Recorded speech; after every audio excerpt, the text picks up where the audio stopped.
Municipal governments are always looking for ways to work better and do more for their communities. LAS can help. We are part of the Association of Municipalities of Ontario. As AMO's business services arm, we know local government. We offer almost 24 solutions to help you save money or do more with limited staff and resources. Whether you want to manage energy costs, need help with asset management, or are looking for a better deal on equipment, we have a program for that. More than 380 municipalities in Ontario already take part in at least one of our programs. So get to know us at las.on.ca. There's a lot in the world that we can't control. Risk management focuses on what we can. Liability concerns are increasing, and it impacts everyone. Toboggan hills are closed. Areas are fenced off. Docks prohibit jumping and swimming. We all know we need a better solution. AMO continues to advocate for limits on municipal liability that will also protect victims. LAS continues to look at ways to better manage municipal risk. Together, we offer resources, events, and tools that can help you track claims and better understand your risk. You can learn how to be more proactive to prevent accidents, protect property, and keep our residents and employees safe. Visit our website to learn more.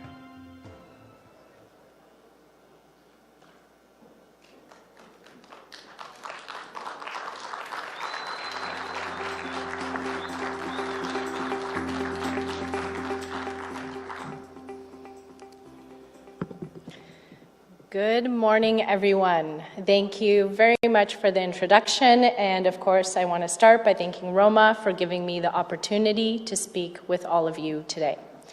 I am very pleased to be here joined by rural municipal leaders from every corner of our province to discuss how we can continue working together to address the local infrastructure needs of Ontario's small and rural communities. Your leadership and partnership is essential as we work hand in hand to build Ontario by delivering more resilient infrastructure across the province that will strengthen our communities. Our government is making historic investments totaling more than $191 billion over the next decade to build and improve highways, transit, hospitals, schools, long-term care facilities, and other critical infrastructure that Ontarians depend on every day.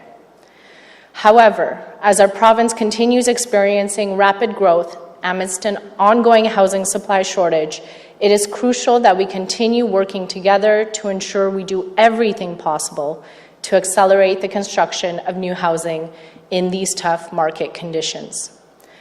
Our government is working across multiple fronts to help entice the building of homes. We heard from municipalities large and small that the cost of building the infrastructure needed to support new homes was beyond their reach. Our government listened and took action, investing nearly $2 billion to support housing and community-enabling infrastructure.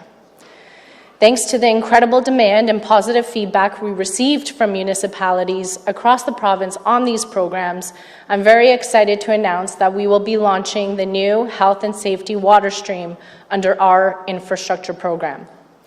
This stream will provide $175 million in funding to help municipalities and First Nation communities build, repair, and expand the capacity of aging water infrastructure. Eligible projects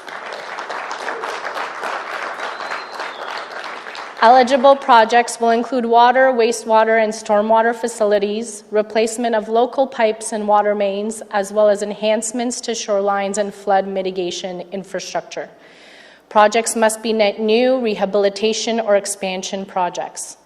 Further information about this new funding stream is now available on the Municipal Housing Infrastructure Program webpage, and applications will open on February 12th.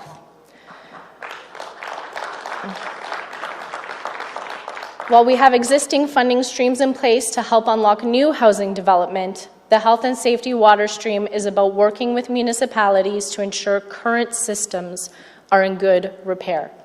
And I'm thrilled to share some more good news. As you know, back in August, our government launched the Housing Enabling Core Servicing Stream under the Infrastructure Program. This stream is helping municipalities build, maintain, and repair roads, bridges, and culverts that will unlock land for new housing developments.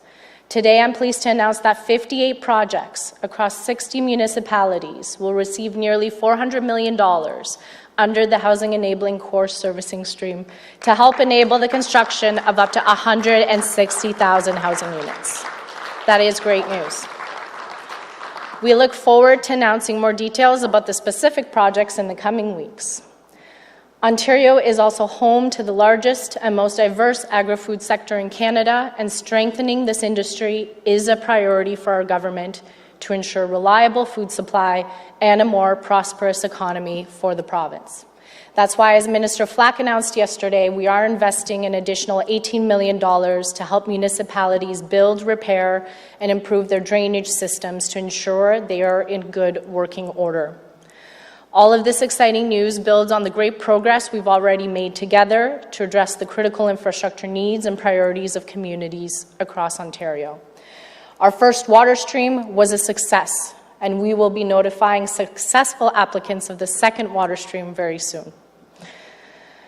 In addition to these exciting new funding programs, we also recently announced that applications are now open for the new water infrastructure lending stream under the Infrastructure Ontario's loan program. We are providing $1 billion in loans through Infrastructure Ontario with more flexible terms to help municipalities get shovels in the ground on the water infrastructure projects so that more homes can be built. We want to support as many municipalities as possible with these targeted programs so that your communities have the infrastructure in place to provide the housing options that your residents need. Our government is also making progress towards our goal of providing every community across Ontario with reliable high-speed internet access by the end of 2025. In today's digital world, our government knows that high-speed internet access isn't just a luxury, it is a necessity. That's why our government is investing nearly $4 billion to accelerate the delivery of high-speed internet across Ontario. This is the largest single investment in high-speed internet in any province by any government in Canadian history. And we're pursuing all viable options and technologies, including fiber, fixed wireless, and satellite, to help us meet our goal. As of December, Ontario has finalized agreements worth approximately $2.6 billion for nearly 270 projects that will enable high-speed internet access and improve cellular connectivity across the province. We are also pleased to be a funding partner in the Eastern Ontario Regional Network Cell Gap project with a provincial investment of $71 million. The project has already closed. I'll clap to that. The project has already closed almost 70% of cellular coverage gaps across Eastern Ontario. And we also recently invested an additional $34 million to launch the second phase of our Southwestern Integrated Fiber Technology Program, also known as SWIFT. With a total provincial investment of $97 million, this project will bring reliable high-speed internet access to more than 70,000 unserved and underserved homes and businesses across Southwestern Ontario. This includes 14 communities and 4 First Nation communities, and in November we had a fantastic event in Sudbury announcing our new Ontario Satellite Internet Program, or ONSAT, in partnership with Starlink.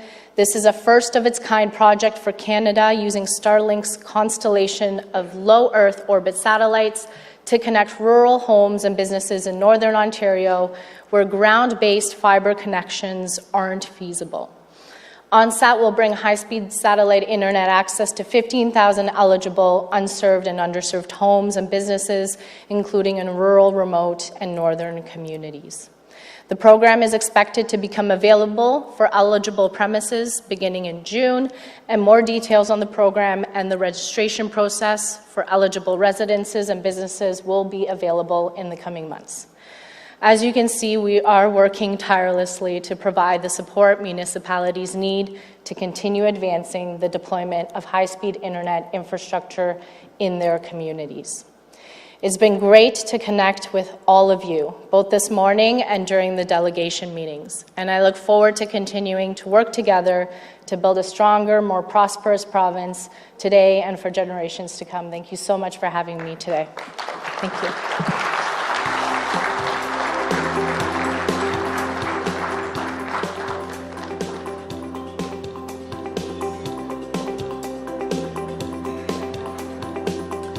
Thank you, Minister Surma.